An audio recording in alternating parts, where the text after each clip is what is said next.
Alright, hey everybody, welcome back to our Steve Jackson Sorcery playthrough. My name is Josh from Pocket Meeple, and we are just leaving the gates of the city and heading out to the wilderness, into Kakabad. Let's go. In case you're not familiar, if you missed the first part, this is a choose-your-own-adventure, kind of text-based, old-school adventure game made by Steve Jackson, who is, that name may sound familiar to you. It is the Steve Jackson of Munchkin fame and all that good stuff. So, yes, this is a game that came out in the 80s. I've never played it, but I've always wanted to, and here we go. Now's my chance. The path winds through slopes of wild scrubland. The countryside is deserted, and the eerie silence is broken only by the cawing of the occasional crow. There is a spell for hearing what they say, but you do not have the equipment it requires. Well, that's dumb. The birds appear to pause in the air to examine as you pass. Examine you as they pass. Stupid creatures, they pose no threat, so you ignore them. Alright. Dumb crows. Barely an hour beyond the wall, the air begins to grow foul. The Shumatanti hills are infested with the pestilence of the backlands. It saps the energy from your body, leaving you feeling nauseous and weak. I will cover my mouth, because that sounds gross. I mean the poop lands. Cover your mouth with your neck scarf, but it is no good. They warned you of this. You will grow accustomed to it the longer you are out here. But for the moment, you must be very careful. Your maximum stamina just decreased. Uh-oh. You can see your stamina at the top of the screen. If it reaches 0, you'll be too tired to carry on. Stamina can be regained by up to the maximum by eating rations or resting. Okay. Well, that's not good. Let's continue on. Another hour passes and you crest a small hillock, from the top of which you can see the path continuing downwards into a small settlement of huts. This must be Cantopani. Cantopani! Look at the village. Let me look at this village. From this distance, it's hard to make out much more about the town, except that it must be desperately poor. Fields on either side are brown with caked mud, and the few pin animals are thin and wizened like thirsty vines. No wonder the Sightmaster warriors don't trouble themselves to protect this place. There is nothing here to protect. Wow. Oh, I mean, right? I mean, those poor, lower-class, low-income people. The government, why do you need to take care of them, right? Alright. Nah, let's go to the village. I don't want to avoid it. Of course, if you were scared of a town like Cantopani, then you could not hope to survive in Kakabad proper. That's right. That's exactly what I was thinking. You follow the path down into town. The round huts are made of a hard-baked, bright clay, and the roofs are thinly thatched. As you pass, eyes appear in the dark doorways, tracking your every move. For a moment, it seems like this will be all you see of the town's inhabitants. Then a villager appears from one of the dwellings and blocks your path. Look at him. He is 5 feet tall. They cannot grow much taller out here in this poisonous air. He has thick-set arms and thighs and is half-clothed in tattered breeches. His eyes are wild, and his long red hair and beard stand out from his face in a wiry tangle. "Halt, stranger!" he commands. "What business have you in Cantopani?" I need directions. To where? I'm on my way to Carre. I can't talk right now. I never left this village, the man declares with pride. Although I can tell you there are 2 paths ahead, and my advice is not free. You must have money on you. But 2 gold pieces will tell you what I know. Fine. Ugh. Man takes your money gratefully with a nod and hides it away in a pouch at his waist. Glad to help you, traveler. Know that beyond Cantopani there are 2 ways. The low path leads to the Vale of Elvis. And unless you are ready for Elvis ways, therefore they are mischievous and magical, you had better avoid it. The highway, he gestures upward with the hand, take into the hills and past the Shankar Mines. That sounds lovely. The Shankar Mines. Lots of treasure there, they say, but you must keep your head if you take this path. He's laughing. There's something you're not telling me. He doesn't reply, then to draw a finger slowly across his throat. Tell me what you mean. He with wide eyes and shakes his head quickly and whispers, I would curse myself if I did. You curse yourself by staying silent. The man stands fast a moment, his eyes locked on yours. Then a moment later, he has darted away. The rest of the huts stay still and silent. Their inhabitants have witnessed the scene and are content to leave you be. Strive on to the very center of the village. There are a few larger houses here. Even Cantopani has its nobility, it seems, but the only spot of interest is a small inn offering food for sale. Why not? Yeah, we can go to the inn. That's fine.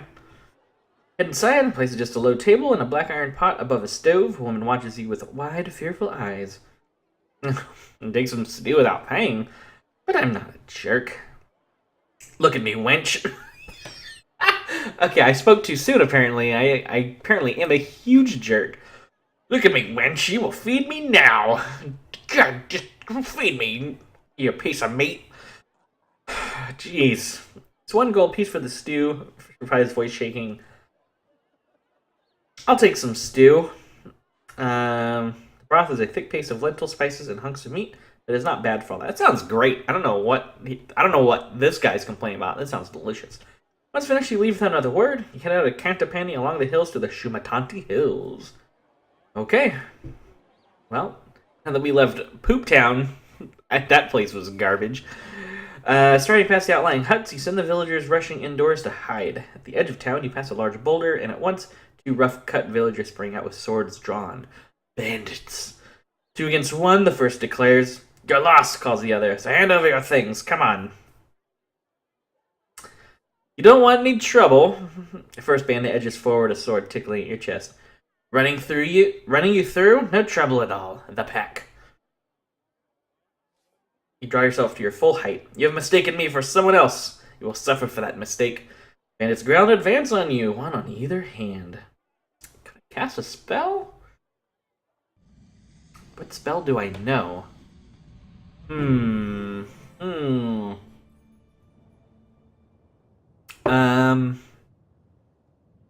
3-letter word or 3-letter abbreviation of word. I'm trying to remember. I already forgot from the when the guy gave me some example spells. It was like a law, and wall makes a force field.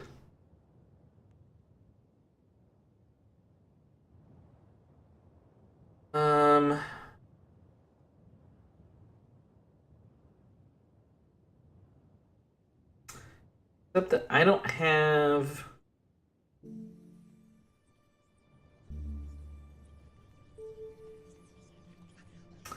No, that's non-intelligent creatures. That won't work.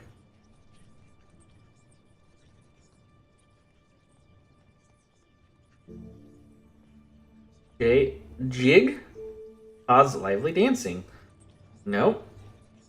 Okay, well, I guess I'm not casting a spell then. What else do I know? F-O-G. Summon darkness. Let's try it. Cast a spell, the bandits flinch, waiting to be incinerated by a fireball, but all that happens is smoke begins to rise from your body and dissipate into the air. The bandits start to laugh, and then their good humor dies, and the first comes for your blood. Okay, so I literally accomplished nothing there. I'm into the fog! Woo! Fear me, I'm the fog wizard! Okay.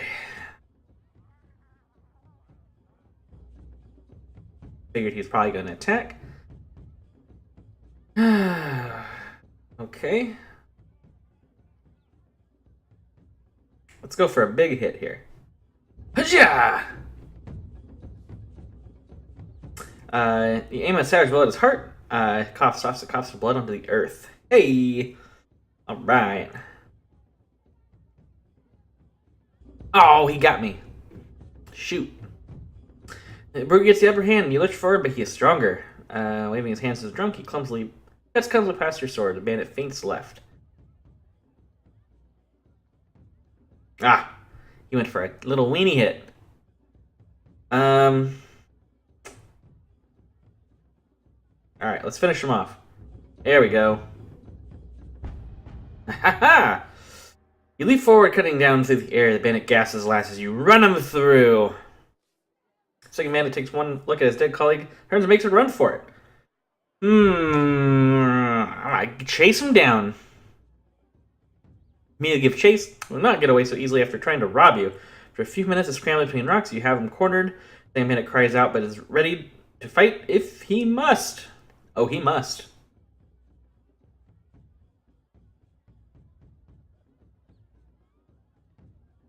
Oh! Oh no! That was not good. Oh crap. If his friends seem to send the second bandit flying into a rage. He starts to scream wildly as he hurtles forward. Raise your own sword for a brutal attack, but there's real strength behind his flailing.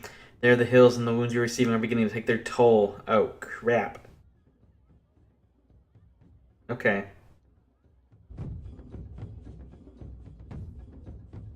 Ooh! Examines dead friend's body and he sees the moment to strike. Grabbing a nearby branch, you swing at his head, and he reels. You lash it with your blade. His half-hard blow is knocked away. Okay. I gotta finish him off.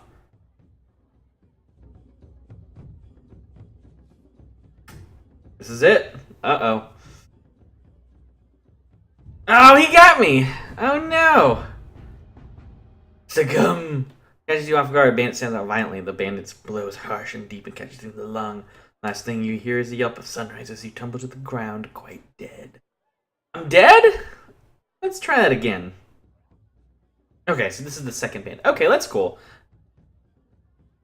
I was afraid that was the end of this journey already.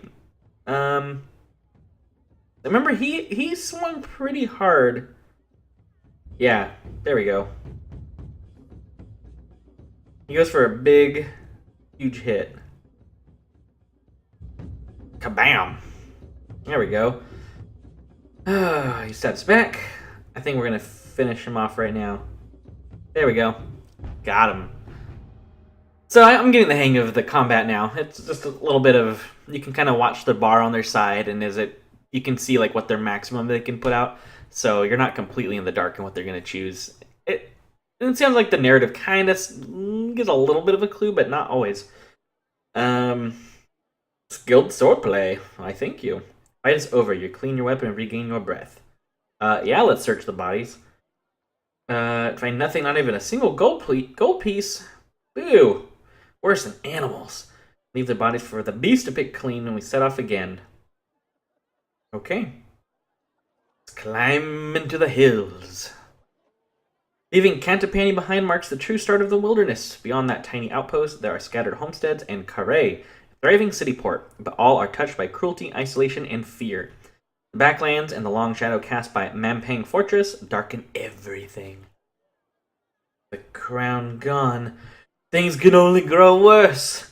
In the long years since Chalana the Reformer founded the Alliance, the crown has been passed from kingdom to kingdom every 4 years, ensuring each one has its turn to lead, but no more.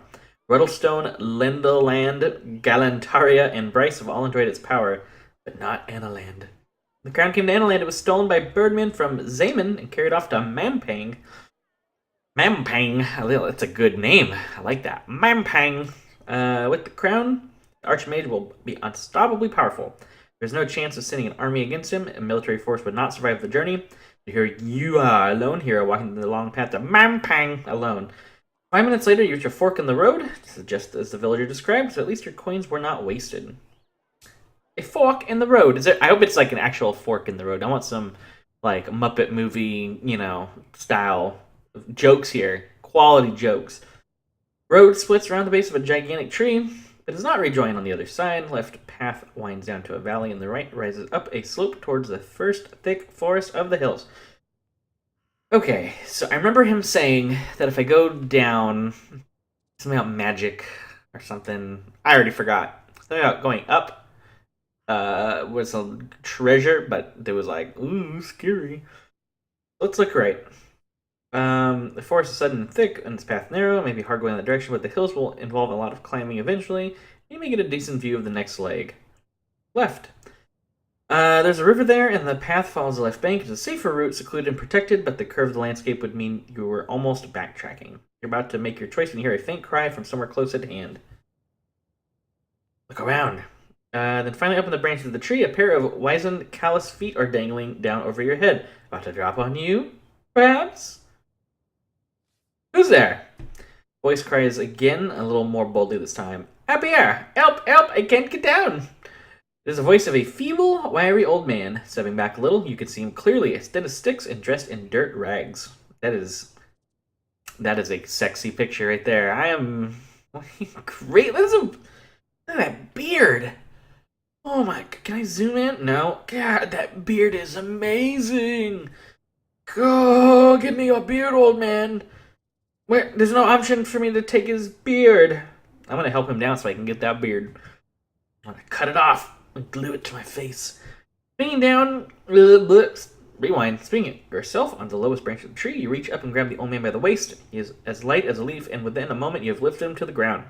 Thanks for that, he remarks. I was just starting to get a bit, perturbed, but I'm on the safe now. He's remarkably confident, considering that the slightest stumble might break him into bits. What will you do now? Keep going for Enaland. That's where I set off from a while back, You wouldn't believe the story if I told you. Suffice to say, if I know my eyes, from my eyes, you're heading out to Mampang, and you better be smarter than I was. And here, presses a page into your hand. It is a page torn from a spell book. This might be of some use to you. I found this. Just found it, mind, and don't go asking how, but it's no good to me anymore. Let's look at it. Look at the page over. Suspiciously, seems to be half of a spell that might have been used for pest repulsion, but is unworkable in its current state. Okay, take the page, put it in your back. Man falls quiet and squats down on the ground with his jabbering. You hear a buzzing sound from high above a beehive. Yeah, let's go check that out. I didn't tell you my name was Winnie the Pooh. I mean, this is official Winnie the Pooh canon here, so I have to. Leaving the old man sighing with gratitude on the ground, you climb up through the branches of the tall tree. Beehive hangs like a ripe fruit from the very highest branch. A huge number of bees dance in and out with a swarm. What kind of magic? Oh, I know. I know a spell. I know a spell for this. Yeah. Watch this. I think it's this one. Uh-huh. Yeah. Right? Non-intelligent creatures. Yeah, law! Bzz, I cast the law on you. Just call me Judge Dredd. I'm the law! You cast a spell concentrating on the swarm that surrounds the beehive. You feel your mind taking control of theirs, several hundred small consciousness falling under your will. You lead them like a general directing an army away from the hive, allowing you to clamber up and relieve them of a succulent honeycomb and a nice ball of beeswax. That's a nice trick, old man remarks. Dash your hands in your pack. The light is fading. It's time to move on. Oh! Do you want to hear me riddle? I heard it from the Elvins. Sure, why not? Gesture with the hand for him to speak. See him, though, See him, though he sees you not. A stinging beast in a box not left. To guard a key it is his lot. To gowl a witch of luck bereft. His nonsense. Clearly, you nod once and turn your attention to the path ahead. Box not left. Guard a key it is his lot. Hell Witch of Luck bereft. Interesting. Okay. Something about a beast with the key. I need to rest. Can I rest? Can I pray? Okay, so if I pray to a spirit, then it looks like the spirit gives me a boon of some sort. And the fox, your spirit is the fox. I will pray for healing. Spirit has heard you. You will receive no further help for some time. You are on your own. Okay, that's fine. Gosh, I don't really know what path I want to take here. Let's do the high path. The woods. The high road seems the most secure. In a valley, you can easily be observed from above and led astray, but out in the hills, you can go whichever way you choose. Of course, when night falls, it may be cold and exposed up on the slopes, but no matter, this journey was never destined to be easy. Begin the climb, letting the old man's jabbering fade quickly away. The path winds upwards into the hills and into the cover of a wood. Afternoon sun glints through the trees and plays tricks on your eyes. Every so often, you catch a glimpse of some strange-shaped animal or other watching you. Only to find that it is the silhouette of branches and leaves caught at an odd angle. After an hour's walk, you are starting to feel very slightly hungry, but you might be wise to save your provisions. I got 5. Yeah, we'll continue walking. You give up your pace, the climb continues, with the path twisting this way and that. The air grows cold and the sun flickers on the horizon, then sets, making it hard to see your way, but the moon is full, and when twilight is done, it will be bright once more. Let's make camp. That sounds like a smart decision. But to tire yourself out on the first day would be inauspicious. I'm bad. I'm so bad. I need more coffee. Ugh. You settle down to make a camp for the night in a natural shelter provided by the roots of 3 gigantic intertwined trees. Your backpack will serve for a pillow and your cloak for a blanket. Before settling to sleep, you check through your pack. You have 5 rations left. We'll eat a meal now. That sounds good. Take the sugary honeycomb from your backpack and eat it. That done, you settle down to rest. That's right, I ate that honeycomb. Me want honeycomb! Moon is full and high in the sky. When you next open your eyes, you feel warm and more cozy than you before, as if wrapped in a gigantic blanket. There is a pain in your leg. What? Ew! Slowly you realize what is happening. A giant bat has settled on your chest and is feeding on your leg. What? Cast a spell. Cast a spell. Cast a spell. I got a spell about pest removal or something. But create glue.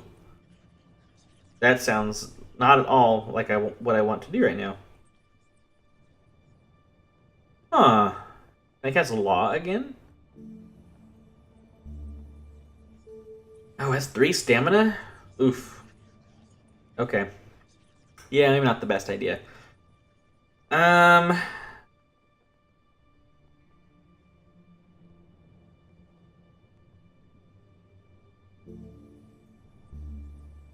Do a little dance? No. Kill the bat. Screw it. I like he's like, oh, hey, I'm just a bat feeding your leg. Don't mind me. Really, just don't mind me. I'm just going to eat your leg. Let's see. I go for a huge hit right off the bat. I like that animation on the bat. Like, Bat's great wings buffet at your face, making it hard to see. You swing out wildly, hoping to chop it from the sky as the bat dodges back. Cutting with the hooks of its wingtips. On the wingtips, the giant bat tumbles backwards into a tree and it crashes branches. It flutters upwards. All right, landed a good hit there. I'm gonna defend. You drop into a crouch. The giant bat screams through the air, but you repel with your blade. You escape mostly unscathed. His eyes go with a fierce, maddening red. I think he's going to go for a big hit, but I'm going to hit him with a bigger hit. Aha! Take that! You wait for the creature's wide wings to open, then you strike. You cleave the air with your sword. Bat falls to the ground. The light in its eyes go dark. Heck yeah. Bat dead. You toss its carcass back into the woods, and now truly exhausted, you lie back. Let's go to sleep. Alright. Once again, the crown feels your dreams, only now instead of being hidden away in Mampang Fortress by the Archmage, you see it on the head of a burly villager from Cantapani. Anyone can wear the crown, he declares to you, but wearing the crown, you are no longer just anyone. Then he points a finger at you that seems to crackle with energy, and you find yourself drawn towards him, commanding to do his bidding. The woman from the inn is beside you. She spits at you when you look at her. Suddenly you are surrounded by angry bees. You are walking towards a crack in the ground. It seems sure to swallow you whole. You stumble at its edge, about to fall. What is happening? Okay. Well, we're going to find out.